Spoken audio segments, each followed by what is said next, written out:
Acho que ainda posso dizer bom dia a todos, porque ainda não almoçamos, mas quero agradecer a todos terem, muitos, vindo um pouco mais cedo realmente para este nosso encontro, para me darem ainda a possibilidade de vos dirigir algumas palavras.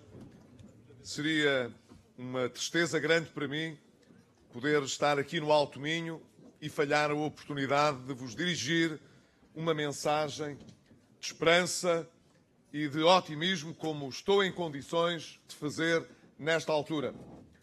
Mas, como sabem também, nós hoje vamos ter o Conselho Europeu em Bruxelas e, como Primeiro-Ministro, não posso deixar de interromper a campanha eleitoral para lá participar, até porque, é sabido, nós temos uma necessidade grande de dar uma resposta séria a um problema que é um problema de grande dimensão que está a confrontar nesta altura a Europa e que está relacionado com o número de refugiados que fogem, portanto, à guerra em muitos outros pontos do mundo próximo da Europa e que escolhem a Europa justamente para se proteger desses conflitos.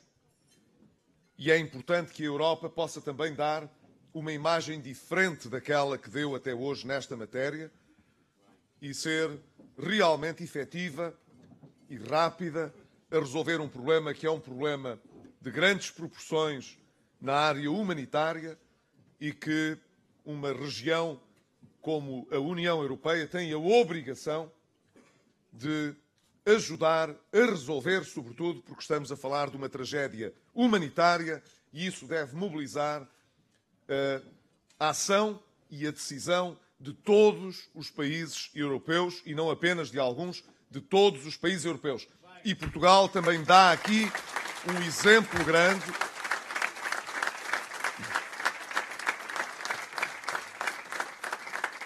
Portugal dá um exemplo grande de como, apesar da nossa dimensão, da recuperação que já estamos a fazer, mas que ainda tem, evidentemente, pessoas que estão a aguardar a sua vez para poderem ter uma oportunidade de emprego e de verem esta recuperação chegar também à sua vida e à sua casa. Nós temos vindo a apostar numa resposta equilibrada, isto é, uma resposta que permite que o país consiga responder aos seus desafios internos e, ainda assim, não declinar de ter uma palavra importante, recebendo também com dignidade, aqueles que precisam da nossa ajuda e que fogem à guerra e olham também para Portugal como uma possibilidade de terem uma integração condigna que ofereça segurança ao país e outras perspectivas de vida a quem já sofreu tanto, como são aqueles que fogem à guerra e à morte.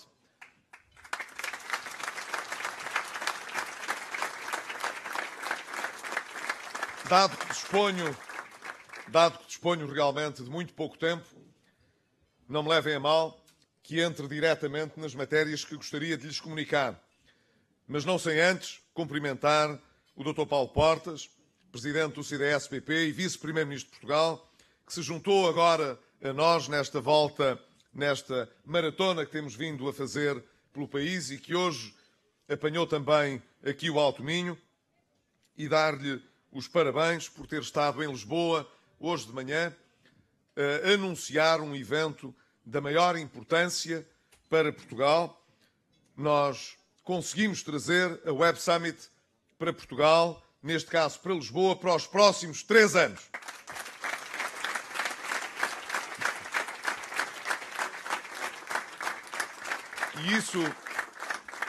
E isso significa que nós seremos o centro do empreendedorismo nos próximos anos, dentro, desde logo, da Europa, e permite-nos, portanto, pensar que muito do que fizemos ao longo destes anos é hoje também reconhecido internacionalmente e Portugal é escolhido, já não é só visto, é escolhido como podendo ser o centro de toda essa discussão que vai trazer a Portugal também muitos empreendedores e levar a partir de Portugal para o mundo muito do empreendedorismo que já se faz em Portugal.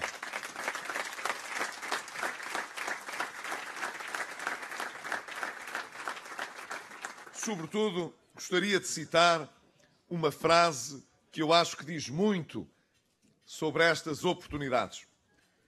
Diz o organizador deste encontro que mudar para Lisboa vai dar-nos oportunidade para crescer.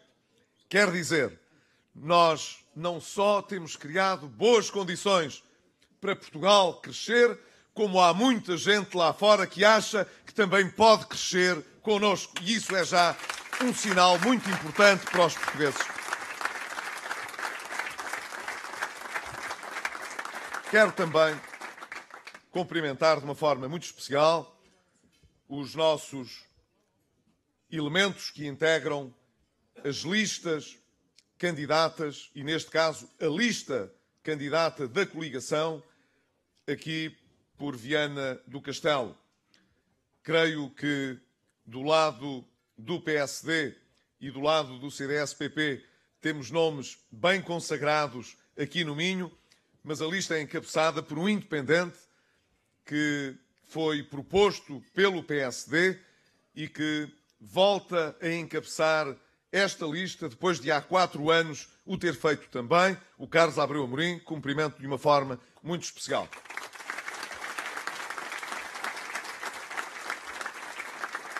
E cumprimento também todos os dirigentes dos 2 partidos que aqui estão e que se associam a este nosso almoço. Nós estamos numa campanha eleitoral que conduzirá a uma escolha relevante e importantíssima para o nosso país. Julgo que hoje os portugueses começam todos a tomar uma consciência mais próxima da importância dessa decisão. Felizmente, na maratona que iniciámos, não na campanha, mas há 4 anos atrás, nós hoje podemos olhar para todos os portugueses e mostrar-lhes o caminho que fizemos. Foi um caminho que teve momentos de muitas dificuldades, de muitas angústias, mas que tem também resultados que hoje estão à vista de todos. Nas dificuldades por que passamos, aqueles que na oposição punham em causa a estratégia que seguíamos, denunciava-se que havia outros caminhos que produziriam melhores resultados e que profetizavam que nós não conseguiríamos ultrapassar a crise. Pelo contrário, que mergulharíamos cada vez mais fundo nessa crise. Felizmente, os resultados hoje desmentem categoricamente quem tinha essa perspectiva e quem achou que podia captar votos fazendo essa demagogia de que, fugindo às dificuldades, todos podíamos ficar melhor, quando, na verdade, nós só pudemos ficar melhor porque enfrentámos as dificuldades e não seguimos os seus conselhos. E não me canso de o dizer, quando hoje, infelizmente, olhamos para a Grécia e vemos o que aconteceu quando quem defendia a mesma perspectiva e chegou ao governo, percebemos o que se passou. Mudaram de agulha, tiveram de negociar um outro resgate e já vão no 3º e, infelizmente, nos próximos anos vão ter de fazer os seus sacrifícios para poderem sair das dificuldades em que se enredaram. E é por isso que, apesar de as eleições gregas terem voltado a dar a vitória ao Syriza, o Syriza que ganhou as eleições do último domingo não foi o mesmo que ganhou as eleições de janeiro deste ano. Em janeiro deste ano, o Syriza que ganhou as eleições foi aquele que disse que era preciso combater a resposta que era dada aos problemas, que era preciso pôr de lado o programa de resgate e a austeridade. O Syriza, que ganhou as eleições do último domingo, foi aquele que negociou o novo resgate e que disse que é preciso cumprir com aquelas medidas para vencer as dificuldades e a crise.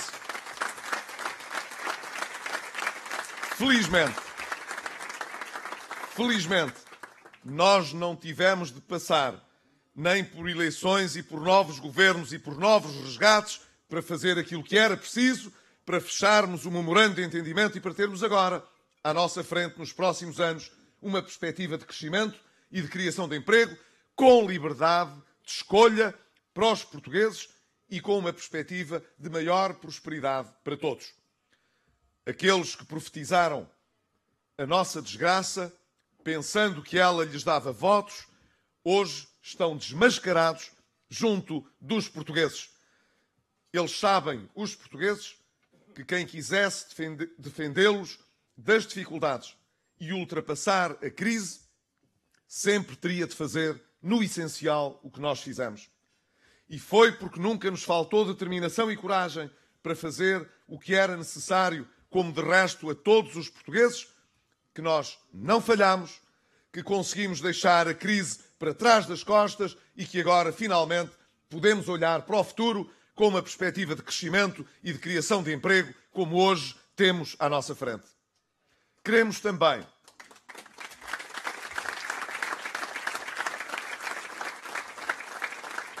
também aproveitar o dia de hoje para recordar aquilo que o Instituto Nacional de Estatística transmitiu ao seu congénere europeu sobre as contas portuguesas.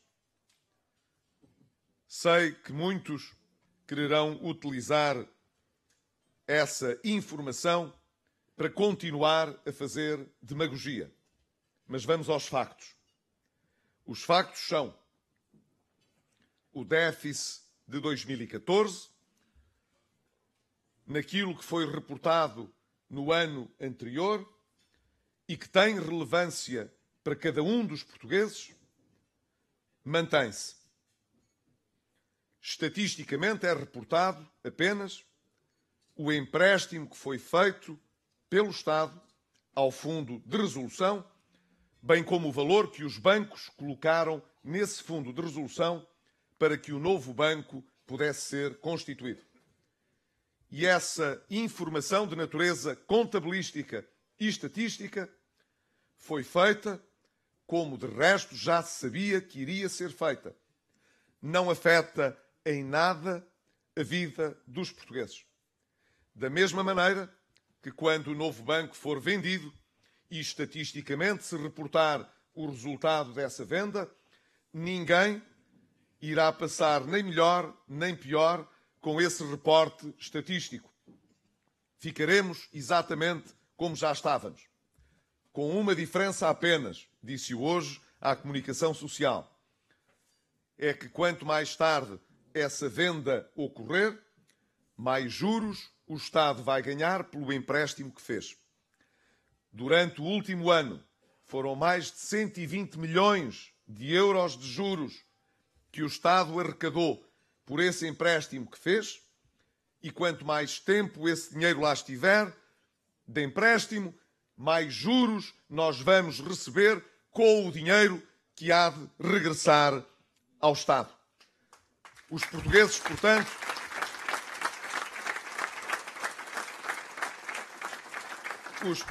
portanto, perceberão bem a diferença. Quando no passado outros governos nacionalizaram bancos e causaram prejuízos efetivos aos cidadãos, o que os portugueses pagaram foi juros pelo dinheiro que perderam. E agora, a solução que foi encontrada, que não foi a de nacionalização, foi de resolução feita pelo Banco de Portugal, do Banco Espírito Santo, com a criação do novo banco, ao ter emprestado esse dinheiro que há de vir de volta, o que nós iremos é ganhar juros com esse dinheiro que voltará à nossa casa, não perderemos nem o dinheiro, nem pagaremos juros por termos perdido esse dinheiro. É exatamente ao contrário.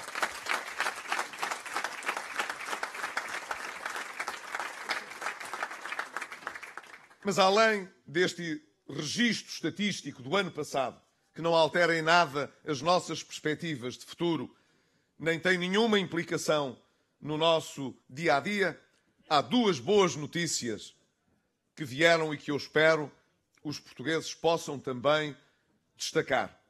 A primeira é que, como nós temos dito, o rácio da dívida pública portuguesa continua a baixar.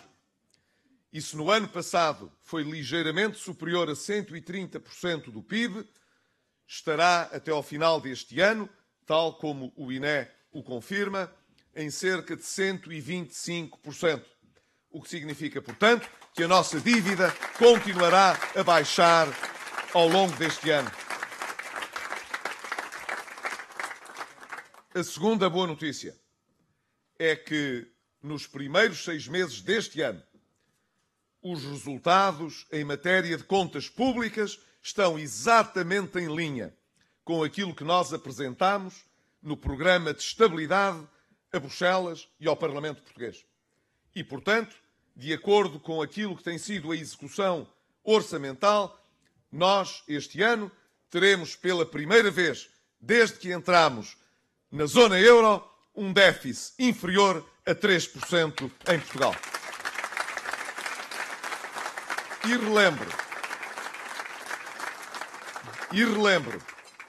relembro não apenas a importância desse resultado. Relembro que, sobretudo, estamos a alcançar esse resultado porque a atividade económica está a melhorar e que, portanto, o combate à evasão fiscal de um lado e do outro lado, o nível de atividade e o crescimento da economia estão a melhorar a situação das finanças públicas portuguesas, impedindo que tivéssemos de onerar ainda mais, de pedir ainda mais sacrifícios às pessoas. É exatamente ao contrário. O que podemos dizer às pessoas daqui para a frente é que conseguiremos cumprir aquilo que dissemos.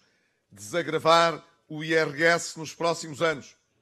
Desagravar o IRC para atrair mais investimento e, com isso, criar mais empresas e mais emprego.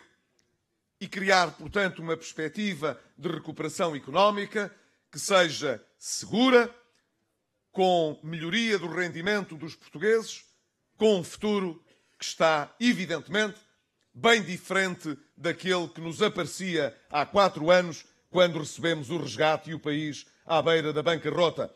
O que hoje podemos dizer aos portugueses é que, no essencial, cumprimos a missão que nos foi confiada, não nos esgotamos a cumpri-la, estamos hoje cheios de força e de vontade para que os bons resultados que temos vindo a alcançar possam ser alargados, para que Portugal possa avançar com segurança, mas avançar para um tempo de prosperidade que é merecido, porque fizemos todos em conjunto muito para podermos merecer esse tempo de recuperação.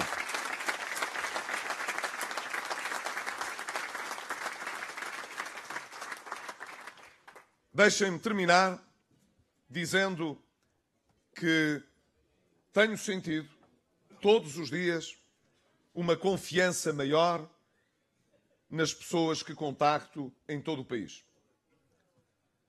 À medida que os resultados desta campanha vão aparecendo aos olhos das pessoas e que as pessoas percebem que afinal estão muito longe de estar sozinhas quando acham que nós nos colocamos bem para poder continuar a governar o país e assegurar um futuro de maior recuperação, mais são aqueles que se desinibem e que vêm ter connosco para dizer que isso é fundamental. Esta maratona que estamos a fazer é uma maratona que traz cada vez mais pessoas connosco. E fazemo-lo de uma forma muito tranquila e muito confiante. Por essa razão, perdemos cada vez menos tempo a falar do que ficou para trás, porque percebemos que as pessoas têm um entendimento cristalino sobre o caminho que fizemos. E agora o que querem é duas coisas. É que não se volte para trás, porque isso é muito importante para o futuro de todos e não apenas dos partidos e dos independentes que constituem esta coligação. As pessoas querem que não se volte para trás, mas querem outra coisa. Querem que a gente não desperdice a oportunidade de ter nos próximos anos um horizonte muito diferente do que tivemos nas décadas anteriores, em que andámos em Portugal por culpa de falta de visão de governantes e de políticos, com mais demagogia na boca do que era recomendada e a pedir demasiadas vezes aos nossos parceiros ou ao Fundo Monetário Internacional que nos viessem salvar. E desta vez as pessoas sabem que não precisamos de ter nem troicas, nem ninguém cá dentro a dizer-nos o que devemos fazer, porque nós sabemos o que é importante fazer. E vamos fazê-lo com total liberdade de escolha, porque só um país livre é que pode construir um futuro com maior prosperidade. E os dados que estão lançados depois do que fizemos estes anos permitem-nos, não é apenas sonhar, permitem-nos ter ao alcance um futuro muito diferente do que tivemos nos anos que deixamos para trás das nossas costas. Nós damos uma garantia muito mais sólida do que aquela de que não voltaremos para trás. É o de que não desperdiçaremos uma única oportunidade para que o nosso futuro seja não apenas melhor do que o de 2011, mas melhor do que foi nos últimos 40 anos em que tivemos democracia em Portugal, combatendo efetivamente as desigualdades onde elas se começam logo a formar, que é junto dos mais jovens e dos mais vulneráveis, e mantendo uma economia com mais capacidade de olhar para o mundo, de exportar mais e de exportar mais, com mais valor, com mais conhecimento, com mais capital nacional também.